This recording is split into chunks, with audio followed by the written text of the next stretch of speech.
بالله من الشيطان الرجيم. بسم الله الرحمن الرحيم. والذين جاهدوا فينا لنهدينهم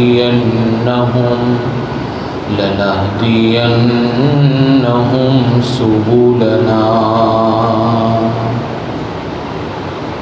صدق اللہ العظیم. میرے انتہائی قابل احترام بزرگوں و دوستوں،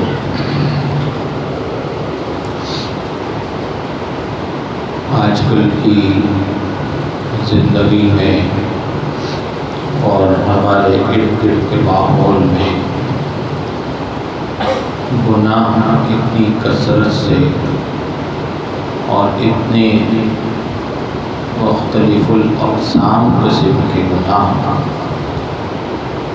ہمارے چاروں طرف ارد گرد کے ماحول میں نظر آتے ہیں، اور حتیٰ کہ ہم جب کہیں جا رہے ہوتے ہیں تو ظاہر ہے کہ نگاہ تو بن رہی، اپنی آنکھیں تو بند نہیں کر کے جا سکتے، لیکن ماحول کے اطراف میں جب نگاہ پڑتی ہے تو گناہ کے مختلف الانواع قسم کی اقسام نظر آتی ہیں اور اس کے سامنے سے ہو کر گزرتے ہیں۔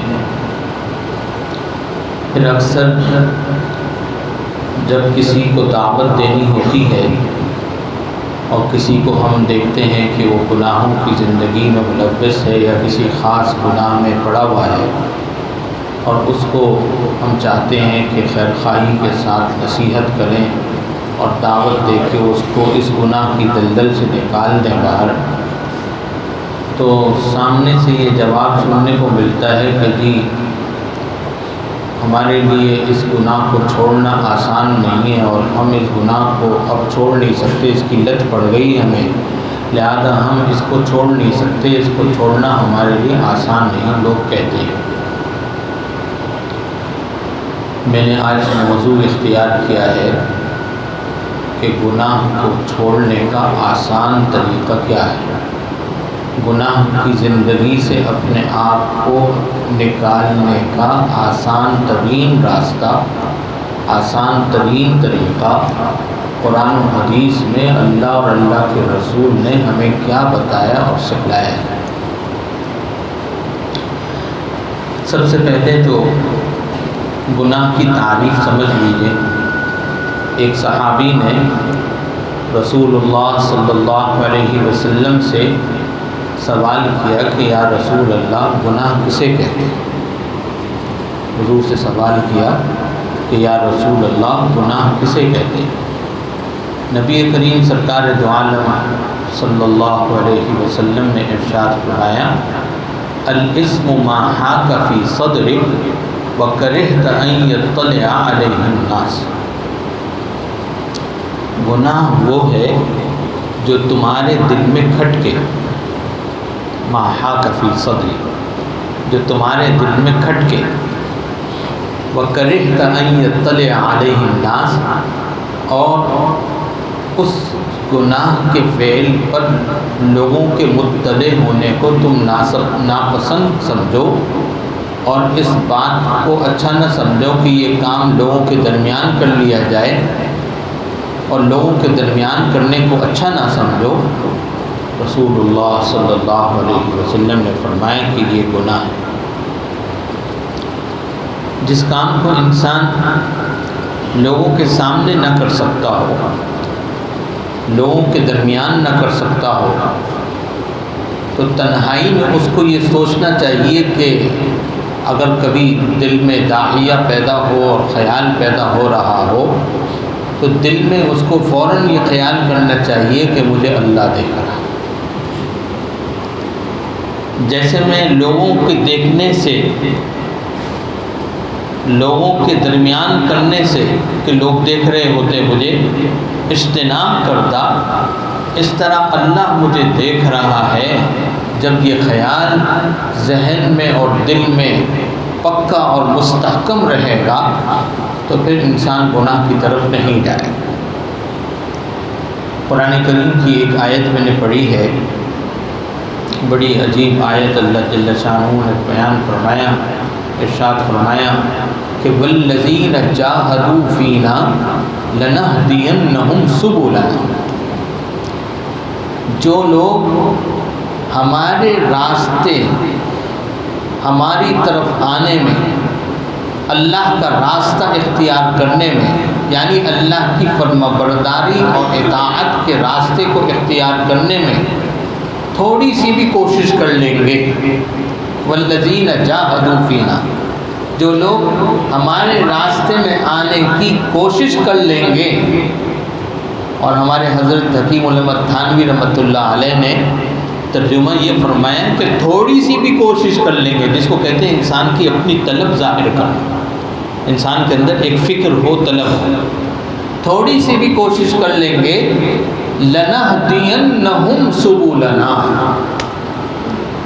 حضرت حکیم علامہ تھانوی رحمۃ اللہ علیہ نے اس کا ترجمہ یہ کیا کہ ہم اس کو گناہوں کی دلدل سے اٹھا کر اپنے راستے پر چلا دیں گے. لفظی ترجمہ تو یہ ہے کہ لنہدینہم سبلنا، ہم ضرور بضرور.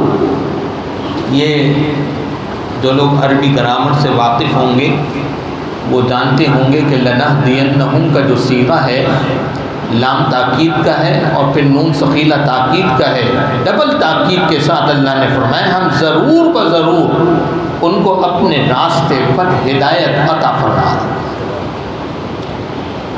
انسان کی صرف تھوڑی سی کوشش اللہ دیکھنا چاہتے ہیں کہ تم بھی تو کچھ اپنے اندر طلب پیدا کرو، تم بھی تو کچھ اپنے اندر ہل جل پیدا کرو کہ ہاں مجھے اس گناہ کو چھوڑنا ہے اور اس گناہ کی دلدل سے اپنے آپ کو نکالنا ہے. تو اللہ نے وعدہ کر لیا ہے کہ ہم اسے ضرور بضرور جو ہے ہدایت کا راستہ عطا فرما دیں گے. ہمارے حضرت حکیم علامہ تھانوی رحمۃ اللہ علیہ نے بیان فرمایا کہ دیکھو حضرت یوسف علیہ السلام کا جب ہم قصہ سورہ یوسف میں پڑھتے ہیں تو 12ویں سپارے میں اللہ جل شانہ نے فرمایا وَلَقَدْ هَمَّتْ بِهِ وَهَمَّ بِهَا لَوْلَا أَن رَّأَىٰ بُرْهَانَ رَبِّهِ. کیا فرمایا؟ لَقَدْ هَمَّتْ بِهِ، کہ زلیخا کے دل میں حضرت یوسف کا خیال پیدا ہو گیا. وَهَمَّ بِهَا، اور حضرت یوسف علیہ السلام کے دل میں بھی ایک خیال آیا لولا ان رأى برہان ربی، اگر وہ اپنے رب کی دلیل کو یا اپنے رب کے برہان کو نہ دیکھ لیتے تو ہو سکتا کہ وہ جو ماحول تھا وہاں جو ماحول بنا ہوا تھا اس ماحول کے اندر آ جاتے، لیکن نہیں آئے. فوراً کیا فرمایا؟ اگلی آیت قال معاذ اللہ انہ ربی احسن مثوایا انہ لا یفلح الظالمون. قال معاذ اللہ، کہ اللہ کی پناہ، اللہ سے فوراً پناہ حاصل. حضرت مولانا رومی رحمۃ اللہ علیہ فرماتے ہیں کہ مولانا رومی فرماتے ہیں کہ یوسف علیہ السلام کو زلیخا کئی دروازے کئی کمروں سے گزار کر اپنے بیڈ روم تک لے گئی اور تمام دروازوں پر قفل لگا دیا، تالے ڈالے، صرف کنی نہیں لگائی، تالے ڈالے. تو مولانا رومی رحمۃ اللہ علیہ فرماتے ہیں گرچہ رخنا نیس عالم را می بدید خیر یوسف می باید را دوید. اگرچہ آپ کو کوئی راستہ نظر نہ آئے گناہ سے نکلنے کا تو کم سے کم اتنا کرو کہ یوسف علیہ السلام کی طرح دوڑ لگاؤ. جیسے یوسف علیہ السلام کو پتہ تھا دروازے پر قفل لگا ہوا ہے، تالا لگا ہوا ہے، پہلے تو اللہ کی پناہ حاصل کی جو قرآن کی آیت ہے قال معاذ اللہ انہ ربی احسن مثوایا، میرا پروردگار ہے وہ دیکھ رہا ہے، اس نے مجھے اچھا گھر دیا، اچھا ٹھکانہ دیا، اچھے کھانے کو دیا، میرے اوپر انعام کیا، احسان کیا. وہ میرا پروردگار مجھے دیکھ رہا ہے. قال معاذ اللہ انہ ربی احسن مثوائے انہ لا یفلح الظالمون. وہ گناہ کرنے والوں کو کبھی کامیاب نہیں ہونے دیتا. حضرت یوسف علیہ السلام نے یہ فرمایا. اور اس کے بعد ان کے بس میں صرف اتنا تھا کہ دروازے تک چلے جاتے, بھاگ کر دروازے تک چلے گئے. پتہ ہے کہ دروازے پر تالا لگا ہوا ہے. حضرت مولانا رومی رحمۃ اللہ علیہ فرماتے ہیں کہ ہر مسلمان کو یہ کام کر لینا چاہیے کہ جب وہ گناہوں کی دلدل میں پھنس جائے یا کسی گناہ کا داعیہ اور خواہش زور سے پیدا ہونے لگے تو فرمایا کہ کم سے کم اس وقت اپنے آپ کو اس گناہ سے بچانے کے لیے حضرت یوسف کی طرح اس گناہ سے نکالنے کے لیے دوڑ لگا. وہ کیسے دوڑ لگاؤ؟ فرمایا کہ ہمارے حضرت نے فرمایا کہ دیکھو پہلے گناہ کا خیال دل میں آتا ہے, بعد میں ایک دم سے انسان گناہ نہیں کرتا, پہلے ایک ہلکا خیال آتا, پھر اس خیال میں ہلکے پختگی ہونے لگی, پھر انسان اس خیال پر اور اس گناہ کے تقاضے پر عمل کرنے کی تدبیر اختیار کرنا شروع کر دیتا ہے, سوچنا شروع کر دیتا ہے کہ میں نے اس گناہ کو کیسے کرنا ہے, اس کا کیسے ماحول بنانا ہے, اس کی کیسے تدبیر کرنی, تدبیر اختیار کرنی شروع.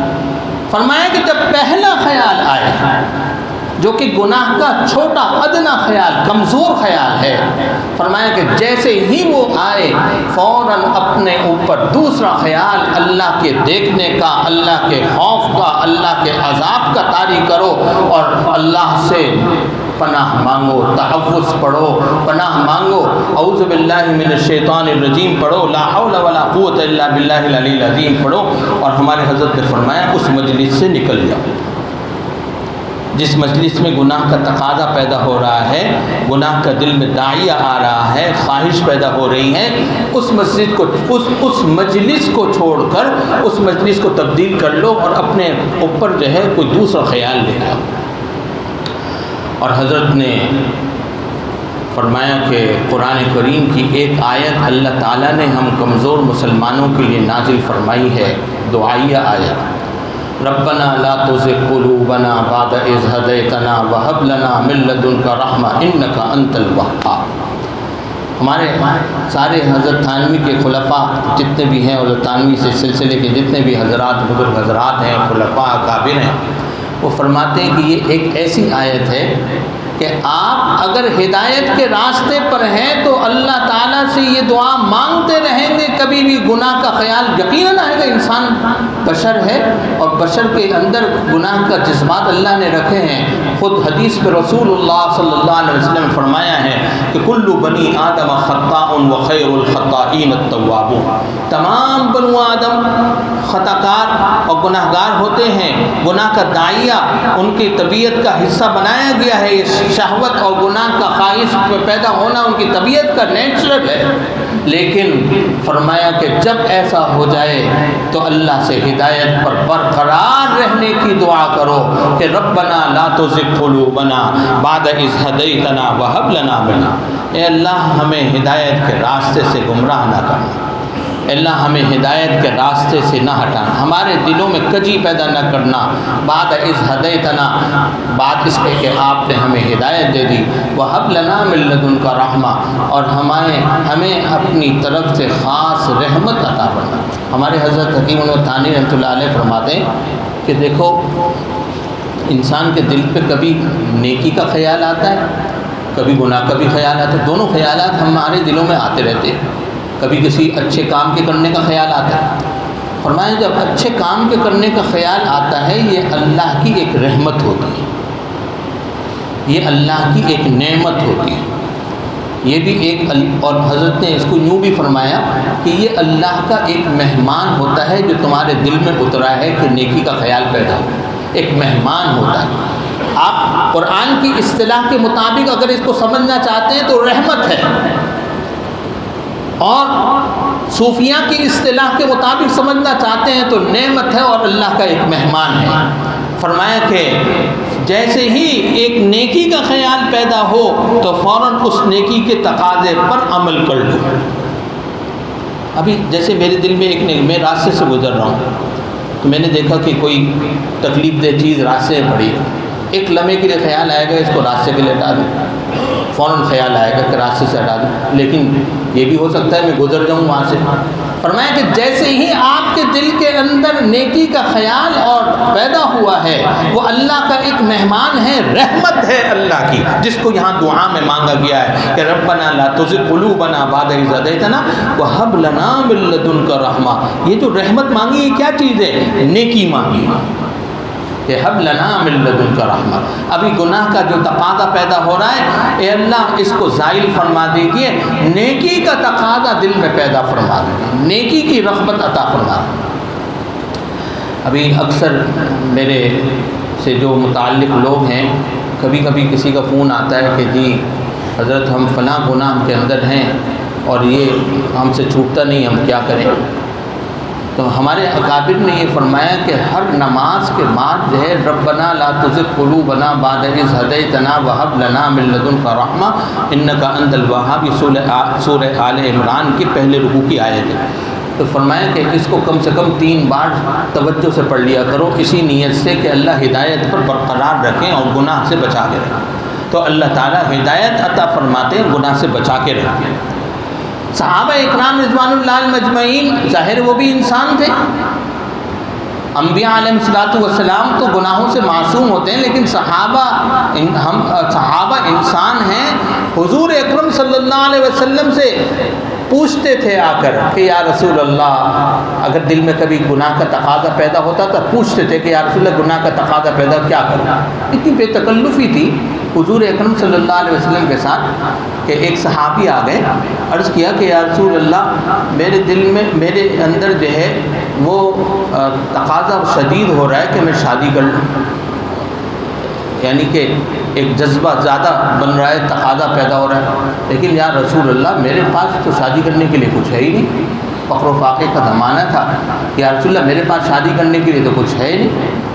تو نبی کریم صلی اللہ علیہ وسلم نے فرمایا کہ کیا بیوی کا نان نفقہ اور بیوی کا خرچہ نہیں اٹھا سکتے؟ یا رسول اللہ میرے گھر میں کچھ نہیں ہے، میرے کھانے کو میں بیوی کا کہاں سے اٹھاؤں گا؟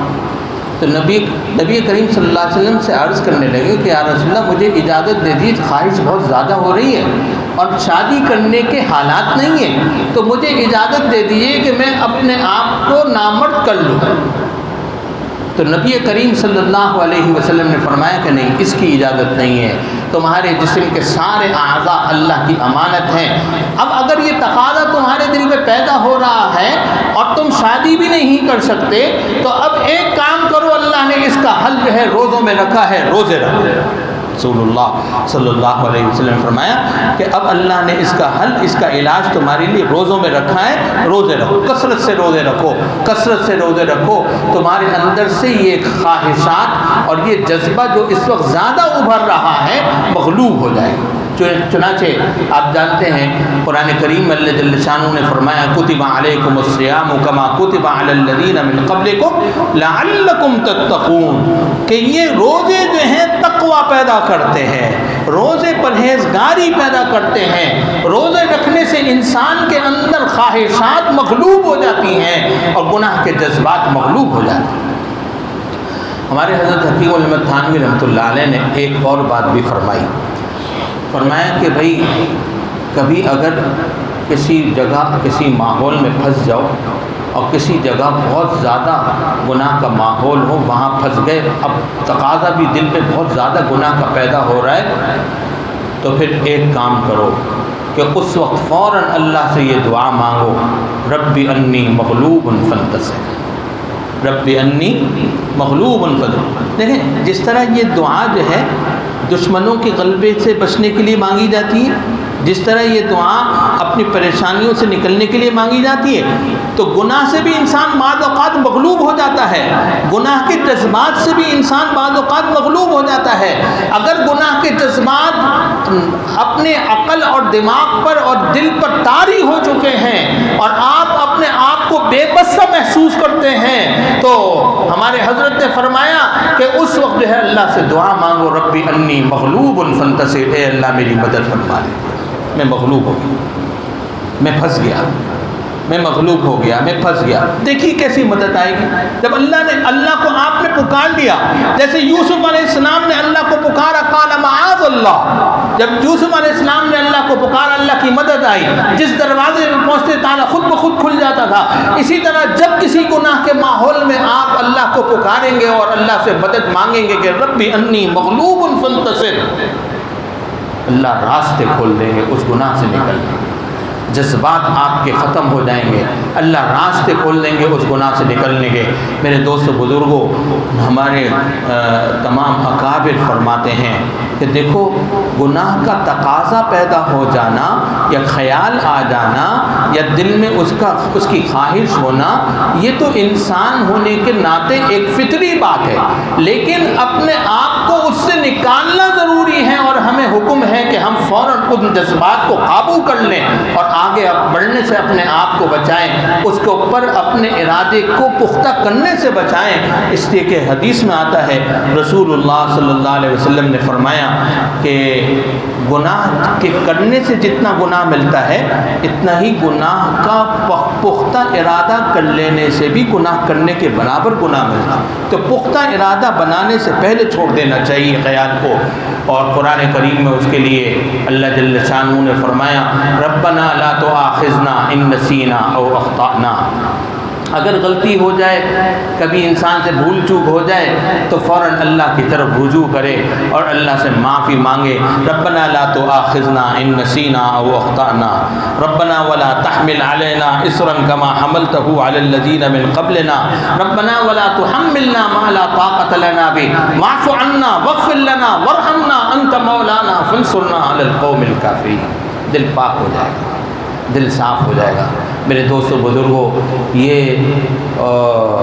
اصل بات یہ ہے کہ ایک تو جب تقاضا پیدا ہو اس وقت بچنے کا راستہ یہ ہے جو میں نے بیان کیا، اور اگر کبھی انسان سے گناہ ہو جائے تو پھر اس وقت فوراً توبہ کر لے۔ اللہ نے فرشتوں کو مقرر فرمایا ہے، جن کو کرامن کاتبین کہتے ہیں، جو ہمارے اعمال لکھ رہے ہیں، اس میں سے جو بدی کا عمل لکھنے والا فرشتہ ہمارے بائیں کندھے پر ہے، اس کے اوپر اللہ نے دائیں کندھے کے فرشتے کو امیر مقرر فرمایا، نیکی لکھنے والے فرشتے۔ تو بدی لکھنے والا فرشتہ جب کوئی انسان گناہ کرتا ہے تو اس سے پہلے اجازت لیتا ہے کہ اس کو نامہ اعمال میں اتار دوں، لکھ لوں یا نہیں، تو مہلت دی جاتی ہے اللہ کی طرف سے توبہ کی، استغفار کی، کہ نہیں ابھی تھوڑا ٹھہر جاؤ، ہو سکتا ہے کہ یہ توبہ استغفار کر کے واپس آ جائے، تو گناہ لکھنے کی ضرورت پیش نہ آئے۔ اور میرے دوستو بزرگوں، اور جب یہ گناہ لکھنے کی ضرورت ہی پیش نہیں آئے گی تو ظاہر اعمال نامے کے اندر لکھا ہی نہیں جائے گا۔ اور ہم ایک صحابی بیٹھے تھے، حضور پاک صلی اللہ علیہ وسلم اسی طرح کا بیان فرما رہے تھے، تو ایک صحابی نے پوچھا کہ یا رسول اللہ، ایک ہی گناہ اگر مجھ سے کتنی مرتبہ ہو جائے تو کتنی مرتبہ معافی کروں؟ رسول اللہ صلی اللہ علیہ وسلم نے فرمایا کہ اگر ایک گناہ تم سے دن میں 70 مرتبہ ہو جائے، 70 مرتبہ اللہ سے توبہ و استغفار کرو گے، اللہ 70 مرتبہ معاف فرمائے۔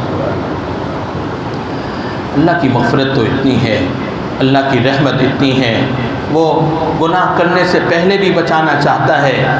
اور جیسے کہ آپ نے وہ حدیث مشہور سنی ہوگی کہ وہ حدیث قدسی ہے، اللہ تعالیٰ فرماتے ہیں کہ اے بندے، اگر تو میری جانب ایک بالش بڑھے گا تو میں تیری جانب ایک ہاتھ بڑھوں گا، ایک ذراع بڑھے گا، ایک ذراع بڑھے گا تو میں تیری جانب 2 ذراع بڑھوں گا، تو میری طرف چل کر آئے گا، میں تیری طرف دوڑ کر آؤں گا۔ اللہ ظاہر ہے کہ اس کا مقصد کہنے کا اللہ جل شانہ کا کیا ہے؟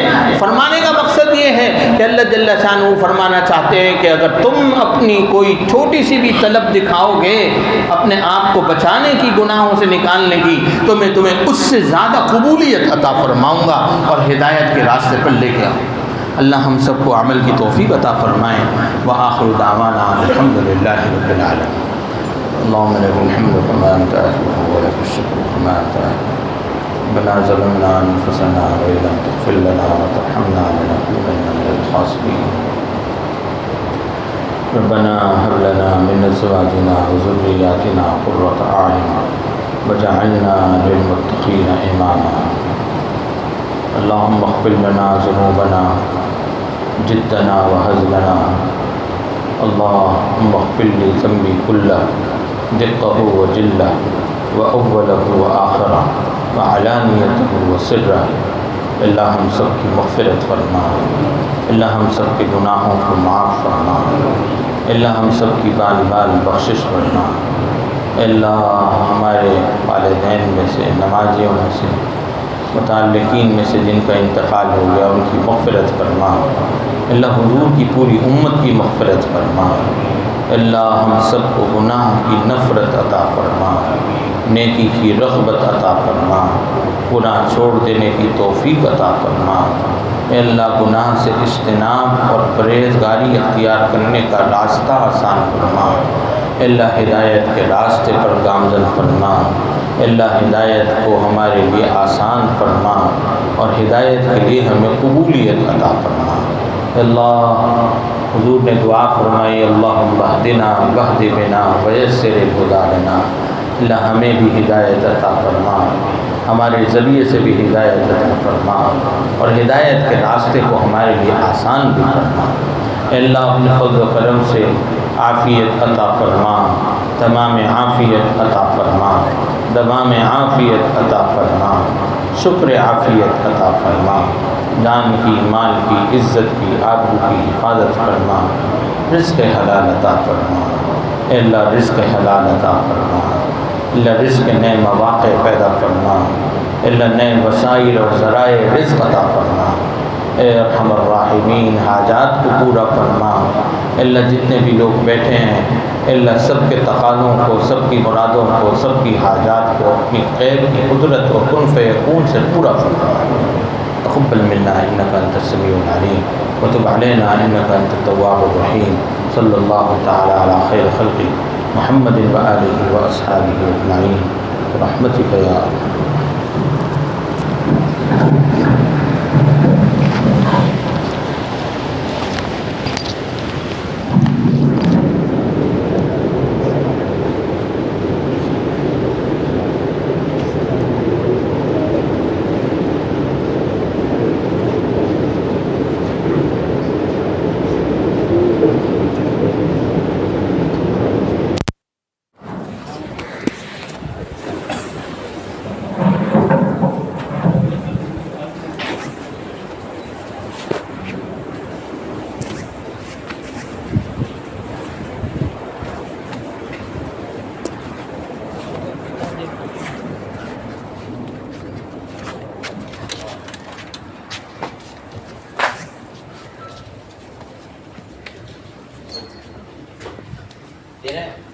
عجیب آدمی ہے یار۔